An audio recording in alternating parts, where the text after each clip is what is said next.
정부가 반도체와 배터리 등 주요 제품의 공급망, 서플라이 체인을 강화하기 위해 일본과 한국, 대만 등 아시아 주요 동맹국들과의 제휴와 협력을 강화하는 방안을 추진, 이를 위해 이르면 이달 중에 관련된 행정명령에 서명할 것으로 보인다.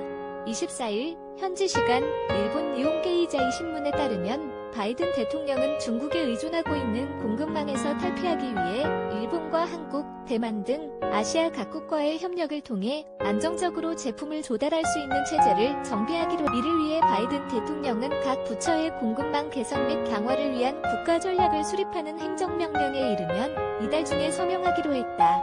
니혼게이자이가 입수한 이 행정명령 초안에 따르면 미국 정부는 반도체뿐 아니라 전기자동차, EV용 배터리와 최근 중국이 수출 규제를 준비하고 있는 히토류와 각종 필수 의료품 등을 대상으로 공급망을 강화한다는 내용을 강구. 이 행정명령에선 동맹국과의 협력이 미국의 강력한 공급망으로 연결될 것이라는 큰 원칙을 천명하고 있으며, 이를 통해 적대국에 대한 제재나 자연재해 등으로 인한 유사시에도 제품 공급에 영향을 받지 않도록 하는 체제를 구축하도록 할 방침이다. 우선 반도체의 경우 우방이자 반도체 강국인 한국과 대만, 일본 등과의 연계를 강화하도록 하고, 히토류의 경우 주요 생산기업이 몰려있는 호주와 여타 아시아 국가들과의 협력을 강화할 것으로 보다 구체적으로는 중요 제품의 공급망에 관한 정보를 동맹국과 공유하는 시스템을 구축할 계획이다.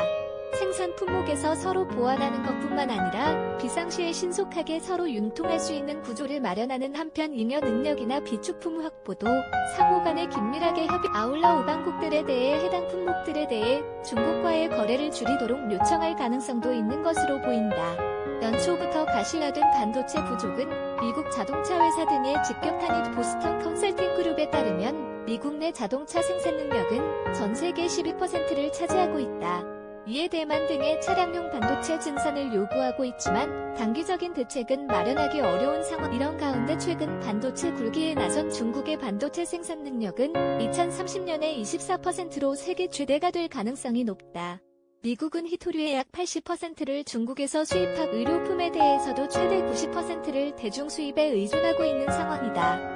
이런 상황에서 공급망을 중국에 의존하면 안보 우려가 생겨 무역 규제를 통해 압력을 받을. 특히 중국은 과거 센카쿠 제도 등으로 갈등을 빚은 일본에 대한 히토류 수출을 규제한 바 있다. 이렇다 보니 미국은 작년부터 핵심 품목에 대한 새로운 공급망 구축을 선제적으로 시작한 바 있다. 세계 최대 파운드리 업체인 TSMC의 미국 공장 신설을 이끌어냈고, 호주 최대 히토류 생산업체인 호라이너스의 텍사스 공장 건설을 유도했다.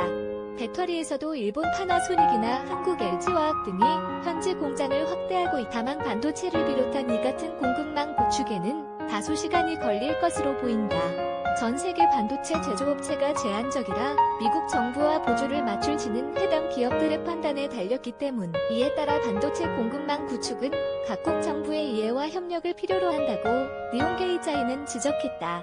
한 일본 정부 관계자는 현재 미국은 반도체와 히토류와 관련해 어느 국가에 얼마나 의존하는지 분류하기 위해 공급망에 대해 집중적으로 검토할 것이라 들었다며, 그 이후에야 동맹국과 대응책을 의논할 것이라고 점쳤다.